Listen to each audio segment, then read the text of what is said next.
Hi friends, எல்லோரும் எப்படி இருக்கீங்க? எல்லோரும் நல்லா இருக்கீங்க நம்புகிறேன். இன்றைக்கி வீடியோ ஒரு மிக்சர் விளாகாக தான் இருக்க போகுது. மெயினாக இன்றைக்கி travel vlog and mini garden tour இந்த ரெண்டும் தான் மெயினாக கவர் பண்ணியிருக்கேன். வாங்க வீடியோக்குள்ளே போகலாம். நம்ம சேனல் ஃபஸ்ட்லேருந்தே ஃபாலோ பண்ணுறவங்களுக்கு தெரிஞ்சிருக்கும். நான் அம்மா அப்பா வீட்டுக்கு வரப்போ நான் வளர்க்குற ஃபிஷ்ஷும் ஒரு குட்டி பாக்ஸில் போட்டு எடுத்துகிட்டு வந்துட்டேன். இப்போ அந்த பாக்ஸ்லேருந்து புதுசாக டேங்க் வாங்கி அதில் மாற்றிட்டுருக்கேன். எங்கள் வீட்டுக்கிட்டே அக்வாரியம் ஷாப் இருக்குது. ஸோ நல்ல குவாலிட்டியாக நிறைய மாடலில் வச்சுருந்தாங்க. பட் பெங்களூர்லேயே நான் ஸ்டோன்ஸு பிளான்ஸு இதெல்லாம் எக்கச்சக்க வாங்கி அப்படியே போட்டு வச்சுட்டு தான் வந்திருக்கேன். ஸோ டெக்கரேஷனுக்குலாம் எதுவும் வேண்டாம் அப்படின்ட்டு இந்த ஃபிஷ் டேங்க் மட்டும் வாங்கிட்டேன் குட்டியாக. இதோட ரேட் வந்து 120 தான் வந்துச்சு. குவாலிட்டி நல்லாவே இருக்குது. ஃபிஷ் அந்த டேங்க்கில் ட்ரான்ஸ்ஃபர் பண்ணியாச்சு. அண்ட் வாட்டர் வந்து கடையிலேயே சொல்லிட்டாங்க ஃபுல்லாக ஃபில் பண்ண வேணான்ட்டு. ஸோ ஹாஃப் மட்டும் ஃபில் பண்ணிவிட்டு எப்போயுமே நான் டேங்க் க்ளீன் பண்ணாலும் சரி இல்லை ஃபிஷ்ஷை வேறு எதுக்கு மாற்றினாலும் சரி உடனே அவங்களுக்கு ஃபுட்டு போட்டு விட்டுருவேன். கொஞ்சம் சாப்பிட்டு பயம் இல்லாமல் இருப்பாங்க அப்படின்னு நானாகவே நம்பிட்டு. ஃபுட் பார்த்தீங்கன்னா பில்லட்ஸ் வந்து ட்ரை வார்ம்ஸ் தான் கொடுப்பேன். ட்ரை வார்ம்ஸ் வந்து அடிக்கடி கொடுப்பேன். இது நான் பெங்களூர் கிளம்புறதுக்கு முந்தினா ஈவினிங் எடுத்த வீடியோ. நாளைக்கு மார்னிங் 9 o'clock ஃப்ளைட் இருக்குது. நான் கண்டிப்பாக எழுந்திரிச்சு கிளம்ப லேட் ஆக்கிடுவேன். ஸோ 2 hours முன்னாடியே வர போகணும். அதனால் முந்தினா ஈவினிங்கே நான் நல்லா ஹேர் ப்ரஷ் பண்ணி ஆயில் வச்சு ஹேர் வாஷ் பண்ணிட்டேன். நான் ஹேர் கட் பண்ணி 2 months கம்ப்ளீட் ஆக போகுது. பட் ஹேர் நல்லாவே வளர்ந்துருச்சு. நான் எகைன் ஹேர் கட் பண்ணலாமா இல்லை பழைய மாதிரி லாங் ஹேரே வச்சுக்கலாமா அப்படின்னு ஒரு கன்ஃபியூஷன்லேயே இருக்குது. ஆயில் வந்து நார்மலாக செக்கில் ஆட்டினா தேங்காய் எண்ணெய் தான் யூஸ் பண்ணுறேன். ஸ்கேல்பில் வந்து ஃபுல்லாக ஆயில் படுற மாதிரி நல்லா ஒரு 5 minutes மசாஜ் மாதிரி கொடுத்து ஆயில் நல்லாவே தேய்ச்சிக்கிறேன். என்னதான் ஹேர் பேக் ஆயில் அப்படி இப்படின்னு பார்த்து செஞ்சாலும் நம்ம கண்டிப்பாக ப்ரஷ் பண்ணுற காம் வந்து இந்த மாதிரியான எடுத்துக்கோங்க. அதாவது இந்த அளவுக்கு பெரிய பல் இருக்க சீப்பில் தான் நீங்கள் ப்ரஷ் பண்ணணும். மெயினாக ஹேர் லாஸ் இருக்கவங்க இந்த மாதிரி காம் வாங்கி யூஸ் பண்ணி பாருங்கள். உங்களுக்கு நல்லாவே டிஃப்ரென்ஸ் தெரியும். ஹேர் வாஷ் பண்ணிவிட்டு ப்ளோ ட்ரை பண்ண ஸ்டார்ட் பண்ணிட்டேன். பட் அப்போயே ஒரே சத்தம். என்னடான்னு கீழே போய் பார்த்தா இங்கே பாருங்கள் இந்த இடத்த எவ்வளோ குப்பையாக்கி வச்சுருக்கான்னு. என்ன நடக்குதுன்னு நான் காட்டுறேன். நான் வீடியோ எடுக்கிறத ஊடால வர செக் பண்ணிகிட்டே தான் இந்த இதை பிச்சு போட்டுட்ருக்கான். ஆக்சுவலாக கட்டி போட்டுட்டாங்க. தோட்டம் வந்து கொஞ்சம் க்ளீன் பண்ண வேண்டிய வேலை இருந்துச்சு. ஆடி காற்று ரொம்ப அடிக்குது. அதனால் ஃபுல்லாக வந்து க்ளீன் பண்ணிட்டாங்க. ஆல்மோஸ்ட் நான் கீழே வர்றப்பயே 95% வேலை முடிஞ்சு. நான் மினி விளாகில் ஷேர் பண்ணியிருப்பேன். வாழை மரத்துலேயே அந்த தார் வந்து பழுக்க ஆரம்பிச்சிருச்சுன்னு. ஸோ அந்த தார் வந்து இன்றைக்கி தான் கட் பண்ணி எடுத்து வச்சுருக்காங்க. நல்லா குண்டு பழமாக தான் இருக்கும். இது வந்து நாட்டு வாழைப்பழம் சொல்லுவாங்களே அந்த தார் தான் இது. கருவேப்பிலை மரம் ஒன்று தான் இருந்துச்சு. ரொம்ப ஹைட்டாக 3வது மாடிக்கிட்ட போயிடுச்சு. அந்த அளவுக்கு ஹைட்டாக வளர்ந்துருச்சு. பட் அதுலேருந்து சுற்றி இருக்க இடம் ஃபுல்லாக பாருங்கள். குட்டி குட்டியாக நான் வீடியோவில் காமிச்சிருக்கேன். நிறையா இடத்துல அந்த கருவேப்பிலை மரமே பரவிருச்சு. இப்போ நான் காமிச்ச மரம் தான் வந்து வந்தது. ஆக்சுவலாக பாதி கட் பண்ணி விட்டுட்டாங்க நான் வீடியோ எடுக்கிறதுக்கு முன்னாடியே. வேப்ப மரம்லாம் இருக்கும்ல, ஒரு எக்ஸாம்பிளுக்கு சொல்கிறேன். அந்த ஹைட்டுக்கும் அந்த அளவுக்கு நிறையா பிரான்ச்சும் அந்த மாதிரி இருந்துச்சு. இப்போ நல்லாவே ஃபுல்லாக ட்ரிம் பண்ணிட்டாங்க ரொம்ப காற்றடிக்கிறதுனால. அது பக்கத்துலேயே வந்து லெமன் மரம் வச்சுருக்கோம். லெமன் செடி தான் நான் நினைப்பேன் சின்ன வயசில் நம்ம ஹைட்டோட கம்மியாக தான் இருக்குன்னு. இப்போ பார்த்திங்கன்னா அதுவும் 2வது மாடி தாண்டி போயிட்டுருக்கு. அது பக்கத்தில் நெல்லிக்காய் மரம். நெல்லிக்காயில் வந்து அவ்வளோ காய் விட்டுருக்கு. ரொம்பவே டேஸ்ட்டாக இருந்துச்சு. ஸோ எல்லாமே ட்ரிம் பண்ணி விட்டுட்டாங்க நீட்டாக. இப்போ நான் காட்டுற இடம் வந்து வீட்டுக்கு முன்னாடி மட்டும் இடம் தான் கவர் பண்ணியிருக்கேன். ஸோ இங்கேயும் அங்கங்கே குட்டி குட்டியாக கருவேப்பிலை மரம்லாம் இருக்குது. அதை மட்டும் விட்டு வச்சுட்டு மற்றது ஃபுல்லாக அப்படியே க்ளீன் பண்ணிட்டாங்க. 95% ஒர்க் ஆல்மோஸ்ட் முடிஞ்சு. இவன் இப்படி குப்பைக்குள்ளே இருக்கிறதுக்கு ரீசனும் இதுதான். நான் வீடியோவில் ஸ்டார்டிங்கில் இதை தான் சொல்லியிருந்தேன். இங்கே கிளையெல்லாம் வெட்டி விட அதெல்லாம் எடுத்துகிட்டு வந்து வச்சு ஃபுல்லாக அப்படியே நாராக பிச்சு போட்டு அவனுக்கு அது ஒரு ஜாலி போல் அந்த வேலையை பார்த்துட்டு இருந்தான். அதனால் கட்டி போடுறதான் பெஸ்ட்டுன்னு கட்டி போட்டாங்க. வேப்ப மரம் பப்பாளி மரம் இந்த ரெண்டுமே நாங்கள் வாங்கி வச்சது கிடையாது. அதுவாகவே வளர்றது. பப்பாளி மரம் வந்து எங்களுக்கு ஏன்னு தெரில ஆட்டோமேட்டிக்காக மாதம் புது செடி முளைக்க ஆரம்பிச்சிடும். ஸோ இது வந்து அதுவாக வந்த பப்பாளி தான். நிறையா மரம் இருந்துச்சு. அதெல்லாம் பழம் எடுத்து அந்த மரம் காஞ்சதுக்கப்புறம் ரிமூவ் பண்ணிட்டாங்க. இப்போ 1-2 மரம் இருக்குது. இங்கே நான் ஒரு ரோஸ் செடி ஒன்று ஊடி வச்சுருந்தேன். அதை பிச்சு போட்டு வச்சுருக்கான். ஸோ கொஞ்சம் மட்டும் முளைச்சிருக்கு. இங்கே பப்பாளி வந்து இப்போ தான் காய் காக்க ஆரம்பிக்குது. அது சும்மா வீடியோவில் கேப்சர் பண்ணியிருக்கேன். நல்லா பூவும் விட்டுருக்கு. முன்னாடி வந்து ஒரு காம்பவுண்டு இடிச்சிட்ருக்காங்க. ஸோ அதை பார்த்து இவன் குலைச்சிட்டே வர இருக்கான்னு ஜஸ்ட்டு ஒரு கார்ட்போர்ட் பாக்ஸை வச்சு டெம்பரரியாக அடைச்சி வச்சுருக்கோம். இனிமேல் வந்து கேட் வந்து ஃபுல்லாக கவர் பண்ணிவிடுவோம். நான் கவர் பண்ணதுக்கப்புறம் அந்த வீடியோவும் காட்டுறேன். லெஃப்ட் சைடில் வந்து முருங்கை மரம் வச்சுருக்கோம். முருங்கை மரம் வந்து 3வது மாடி மொட்டை மாடி தாண்டி போய்கிட்டு இருக்கு. அந்த அளவுக்கு ஹைட்டாக வளர்ந்துருச்சு. இப்போ வந்து நெல்லிக்காய் மரம் காட்டுறேன். வீடியோவில் வந்து அந்த காய் எவ்வளோ இருக்குன்னு அவ்வளோ கிளியராக தெரில. பட் கொத்தாக நிறையா காய்ச்சிருக்கு. பக்கத்தில் வேற காம்பவுண்ட் இடிக்கிற வேலை பார்த்துட்ருக்காங்க. அதை பார்த்து வேற ரொம்ப கோவமாக குலைச்சிட்டே இருந்தான். சரி ஃபுல்லாகவே கட்டி போடுறதா நல்லது அப்படின்னு கட்டி போட்டோம். வாழை மரம் வந்து நல்லாவே சைடில் ஃபுல்லாக ட்ரிம் பண்ணி வச்சுட்டாங்க. வாழை மரம் பக்கத்துலேயே தான் சப்போட்டா மரம் வச்சுருக்கோம். சப்போட்டாலாம் நிறையா பழம் வர ஆரம்பிச்சிருச்சு. இப்போ நான் ஒரு கற்று சும்மா காட்டுறேன். அதிலே பாருங்கள் எவ்வளோ பூவும் காயும் விட்டுருக்குன்னு. ஆனால் சப்போட்டாவில் என்ன பிரச்சனைனா மரத்துலேயே பழுக்க வைக்கலாம் அப்படின்னு பார்க்குறோம். பட் அந்த பழுக்கிறதுக்கு முன்னாடியே வந்து வவ்வால் சாப்பிட்டு போயிடுது. மெயினாக ட்ரீஸ்லாம் வீட்டுக்கு முன்னாடியே இருக்க, அதாவது காம்பவுண்ட்குள்ளே முன்னாடி பக்கம் இருக்க மாதிரி பிளான் பண்ணி தான் வச்சோம் வீடு கட்டுறப்பயே. எதுக்காக இப்படி பண்ணோன்னா என்னோடய டாக்குக்கு நிழல் வரணுன்னு தான். காம்பவுண்ட் பெருசாக எடுக்கிறத விட மரத்தை பெருசாக வளர்த்து விட்டுட்டோன்னா நல்ல கூலிங்காகவே இருக்கும். சம்மர் சீசனில் வந்து நல்லா காற்றும் வரும், கூலிங்காக இருக்கும் அப்படின்னு பிளான் பண்ணி தான் ஃபஸ்ட்டே மரம் வந்து முன்னாடி இருக்க மாதிரி வச்சது. இப்போ அந்த மரம் நாங்கள் எதிர்பார்த்ததை விட 3வது மாடி தாண்டி மொட்டை மாடி அந்த ஹைட்டுக்கு போயிட்டுருக்கு.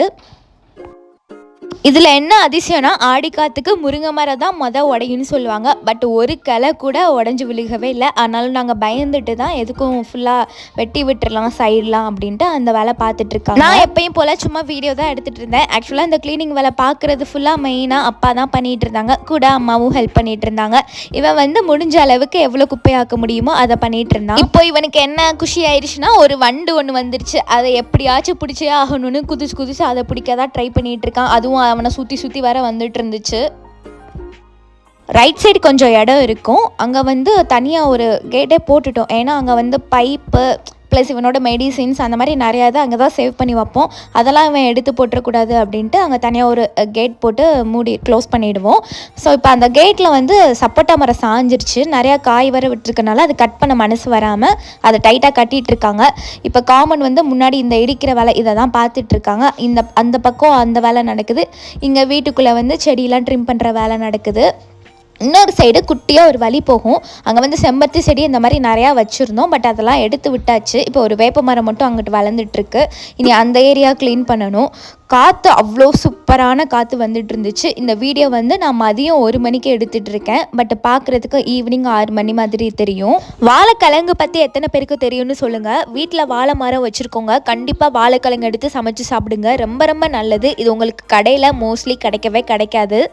வாழைத்தண்டு, வாழைக்கிழங்கு இல்லை கருவேப்பிலை எதுவுமே பல்காக நாங்கள் இந்த மாதிரி எடுக்கிறப்போ எங்களுக்கு தேவையான அளவு எடுத்து வச்சுட்டு எல்லாமே பக்கத்தில் கொடுத்துருவோம். ஏன்னா அவ்வளோ இது நாங்கள் வச்சு வேஸ்ட்டு தான் ஆகப்போகுது. ஸோ வாழைக்கிழங்காக இருந்தாலும் சரி தண்டாக இருந்தாலும் பக்கத்தில் எல்லாருக்கும் கொடுத்துருவோம். ஃபிஷ் டேங்க் பக்கத்தில் இவனுக்கு தேவையான டானிக்ஸு டேப்லெட்ஸ் இதெல்லாம் சுற்றி வச்சுருக்கேன். ஸோ அதெல்லாம் எடுத்து அவனோட ஏரியாவில் எல்லாம் எடுத்து வைக்கணும். அந்த வேலை நான் இங்கே பார்த்துட்ருக்கேன். இந்த ட்ரை வார்ம்ஸை பார்த்தோன்னே இங்கே பாருங்கள் இந்த ஃபிஷ் டேங்க்கில் இருக்க இவங்க குஷியாகிடுவாங்க. ஸோ நான் நல்லா கவனித்து பாருங்கள் தெரியும். அவங்களுக்கு இருக்க அந்த குட்டி விங்ஸை வந்து அப்படியே அடிச்சுட்டே இருப்பாங்க. அந்த ட்ரை வார்ம்ஸ் பார்த்தோன்னே இவங்களுக்கு ஒரு குஷி. சரின்ட்டு இவங்களுக்கு இந்த ட்ரை வார்ம்ஸ் கொஞ்சம் போட்டுட்டேன். நீங்கள் பீட்டா ஃபிஷ் வச்சுருந்தா இந்த ட்ரை வார்ம்ஸ் வாங்கி பாருங்கள். உங்கள் ஃபிஷ்ஷுக்கு ரொம்பவே பிடிக்கும். நான் ஃபஸ்ட்டு பில்லட்ஸ் தான் யூஸ் பண்ணிட்டு இருந்தேன். பட் கடையில் சொல்லி தான் அந்த ட்ரை வார்ம்ஸ் வாங்கினேன். ஸோ ட்ரை வார்ம்ஸ் கொடுத்தா ரொம்பவே ஹாப்பியாக பார்க்குறதுக்கே தெரியும், ரொம்ப ஹாப்பியாகிடுறான். இங்கே இவனோட சேட்டை அதிகமானதால் ஏர்குலரை போட்டு படுக்க வச்சாச்சு. நல்லா தூங்கிட்டான் இவன். நான் இங்கே என்னோட பேக்கிங் வேலையை ஸ்டார்ட் பண்ணிட்டேன். ஃபஸ்ட் டைம் வந்து தனியாக ஃப்ளைட்டில் ட்ராவல் பண்ண போகிறேன். என்ன தான் நம்ம போயிருந்தாலும் தனியாக போகிறப்போ நான் கொஞ்சம் பார்த்து எடுத்து வச்சுக்கிட்டேன். எதெல்லாம் அலோவ் பண்ணுவாங்க எதுவும் அலோவ் பண்ண மாட்டாங்கன்னு ஃபஸ்ட்டே ப்ரிப்பேர்டாக தனித்தனியாக எடுத்து வச்சுட்டேன். கொஞ்சம் எக்ஸ்ட்ரா டேஸ் இருக்க போகிறேன் அப்படின்னு பிளான் பண்ணி வந்தது. அதனால் எனக்கு அம்மா ஏர் ஃப்ரையர் வாங்கி கொடுத்தாங்க புதுசாக. அதை இன்னும் நான் ஸ்டிக்கர் கூட ரிமூவ் பண்ணல, இன்னும் யூஸ் பண்ணல. நான் பெங்களூர் போயிட்டு திரும்ப வேகமாகவே வந்துடுவேன். ஸோ அதனால் அப்போ வந்து யூஸ் பண்ணிக்கலாம் அப்படின்னு, இப்போதைக்கு டஸ்ட் ஆகக்கூடாது அப்படின்னு கவர் போட்டு மூடி வச்சுட்டேன். நான் டக்குன்னு என்னோடய பேக்கிங் வேலையும் பார்த்துட்ருக்கேன். அப்படியே லேசியாக வேறு ஒரு பக்கம் இருந்துச்சு. இங்கே ஃபைனலாக ஒரு வழியாக இவங்கிட்ட இருக்க செடியெல்லாம் வாங்கி அப்பா க்ளீன் பண்ணிட்டாங்க. ஃபைனலாக கூட்டி விட்டுட்டுருக்காங்க. இனி அலசி விட்டுருவாங்க. இந்த மாதிரி ஆளுக்கு ஒரு வேலை பார்த்துட்ருக்கோம். நான் ஊரில் எப்போயுமே என்னோடய பர்டிகுலர் செட் ஆஃப் ட்ரெஸ் வந்து கபோர்டில் வச்சுருவேன். ஸோ வந்து டக்குன்னு வெளியே கிளம்புறப்போ நம்ம அங்கேருந்து அடிக்கடி வர்றோம் அப்படின்னா பெரிய லக்கேஜ் எதுவும் தூக்க தேவையில்லையே அப்படின்ற ரீசனுக்காகவும், ப்ளஸ் டக்குன்னு வெளியே போகிறப்போ ஒரு நல்ல ட்ரெஸ் வேணும்னா அப்படின்றதுக்காகவும் வச்சுருந்தேன். ஸோ இன்றைக்கி வந்து ஏர்போர்ட்டுக்கு இந்த குர்தா செட் தான் என்கிட்ட இருந்துச்சு. ஸோ நீட்டாக அதை போட்டுட்டு போயிடலான்ட்டு இப்போ ரெடி ஆகியாச்சு. ஏர்போர்ட்டுக்கு டைம் நிறையாவே இருக்குது. வீட்டிலேருந்து ஜஸ்ட் 20 மினிட்ஸ் தான் ஏர்போர்ட். 20 மினிட்ஸ் தானே அப்படின்ட்டு வெளியே காற்று வேறு நல்லா இருக்குன்னு ஏசி வேணான்னு சொல்லிட்டேன். ஸோ காரில் விண்டோ ஓப்பன் பண்ணி விட்டுட்டு காற்று அவ்வளோ காற்று பெரிய தப்பு பண்ணிட்டேன். ஒரு ரப்பர் பேண்டாச்சும் நான் போட்டிருக்கலாம். ஜஸ்ட்டு ஃப்ரீ ஹேரே விட்டுட்டு வந்தது முடியலாம் பருந்து ஒரு மாதிரி ஆயிடுச்சு.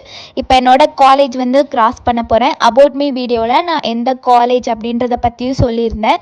ஸோ என்னோடய காலேஜ் வந்து காட்டுறேன். அந்த வீடியோ செக் பண்ணாதவங்க போய் செக் பண்ணி பாருங்கள். ஏர்போர்ட் கிட்ட ரீச் ஆகியாச்சு. வீட்டிலேருந்து 20 மினிட்ஸ் தான். ஸோ எந்த ஒரு ஹரிபரி இல்லாமல் ரொம்ப ரிலாக்ஸாகவே கிளம்பி கரெக்டான டைமுக்கு ஏர்போர்ட்டும் ரீச் ஆகிட்டேன். பட் ஏர்போர்ட் ரீச் ஆனதுக்கப்புறம் தான் ஒரு சின்ன யோசனை. எப்போயுமே இந்த அளவுக்கு காற்று இருந்ததே இல்லையே, ரொம்ப ரொம்ப காற்றுங்க. இத்தனை வருஷம் இந்த மாதிரி காற்று நான் பார்த்ததே இல்லை, அந்த அளவுக்கு காற்று. ஸோ ரீச் ஆனதுக்கப்புறம் லைட்டாக நானாகவே மனசுக்குள்ளே நினச்சிட்டேன், ரொம்ப காற்றடிக்குது, ஃப்ளைட்டு ஒரு வேளை கேன்சல் பண்ணிடுவாங்களா அப்படி இப்படின்ட்டு நானாகவே இமேஜின் பண்ணிட்டு இருந்தேன்.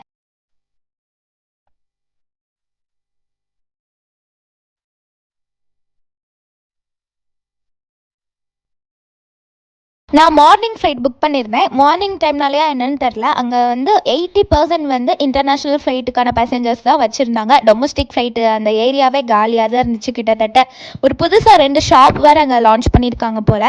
அதை சும்மா பார்த்துட்டு இருந்தேன். பட் வாங்குற மாதிரி அங்கே எதுவும் இன்ட்ரெஸ்டிங்காக இல்லை. நான் ஜஸ்ட்டு வீடியோவில் அதை கேப்சர் பண்ணியிருக்கேன். மோஸ்ட்லி மதுரையிலேருந்து கிளம்புறப்போ ஃப்ளைட் வந்து டிலே தான் வரும். ஸோ இந்த டைம் அப்படி தான் வருமோன்னு எதிர்பார்த்தேன். பட் அதிசயமாக கரெக்ட் டைமுக்கு நமக்கு போர்டிங் கால் பண்ணிட்டாங்க. பஸ்ஸும் ஏறியாச்சு. இனி ஃப்ளைட் ரீச் ஆக வேண்டியதான்.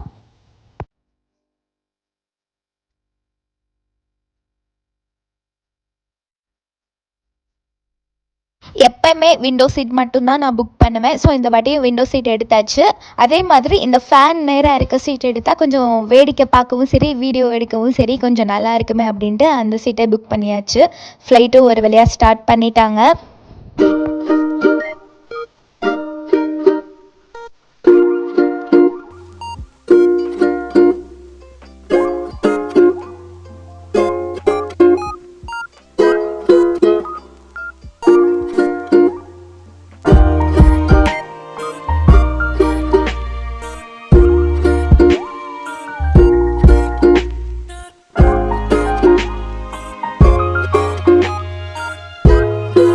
Madurai to Bangalore 1.5 hours travel தான். இப்போ பெங்களூர் ரீச் ஆகிட்டேன். சேஃபாக லேண்டும் ஆகியாச்சு.